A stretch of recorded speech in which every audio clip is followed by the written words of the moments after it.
I think we saw something this week that tells us Ron DeSantis won't get into the presidential campaign, because if he did, he would lose a general election. Now, I like Ron DeSantis. I think he's one of the best people who could end up going up against Joe Biden. But when he signed that 6-week abortion law, that might work for certain parts of Florida, but it doesn't work in the parts of the country that he needs to win that Trump won in 2016. So what do you think? I just think DeSantis knows this is Trump's, so let him have it. Rule Florida for 4 years, remain popular enough that at the end of his term he can go into the Senate, and then 2 years later he can eventually run for president. I mean, it's going to hurt him then too. That's not something that they're going to forget. You signed a 6-week abortion ban. I mean, the average person in America is in favor of 12 to 15. So Ron DeSantis should have been working the Florida legislature beforehand, saying we can't do 6. Six is a bridge too far. It doesn't even have majority support in Florida, though it had legislative support, of course. So let's do 12. Like, why do we need to do the 6? It's got an exception for rape and incest, but you have to prove that you were the victim of rape. Okay. I mean, what are we going to put these women through? So politically, I do think that was a rare misstep for Ron DeSantis. If he really does have his eyes on the presidency. And even in Florida, it doesn't have majority support.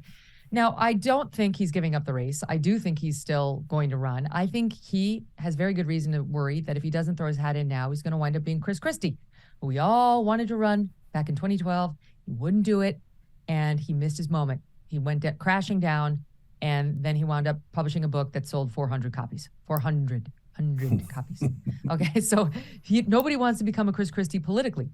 So I think DeSantis will run, and right now it's starting to get kind of awkward and interesting between DeSantis and Trump. Trump put out this ad showing somebody eating pudding with their fingers. There was a report that DeSantis allegedly did that. He denied it, but Trump's running with it and just showing him with his hand in the pudding jar, saying he's going to take your Social Security, he's going to take your Medicare, and he's going to eat pudding with his fingers, and it's disgusting. I love it. I love, look, again, there's so much that's wrong about Trump, and I don't think Trump can win a general, even as annoying as Biden is and terrible the Democrats are.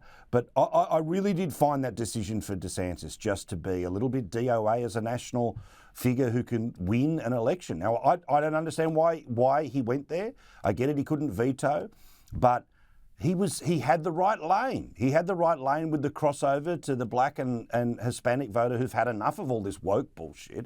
He was ready to fight all of that, and he was going to be the guy to push it all. But I honestly believe, sure, his Republican future, unlimited. His national future, I think, is dead on arrival as a result of that.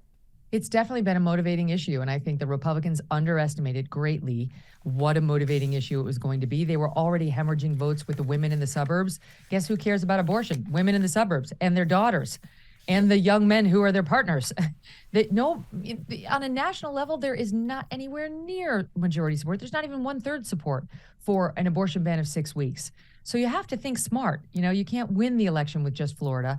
And I'm shocked he did it, because he has been politically savvy, and he could have worked this prior to it coming to him.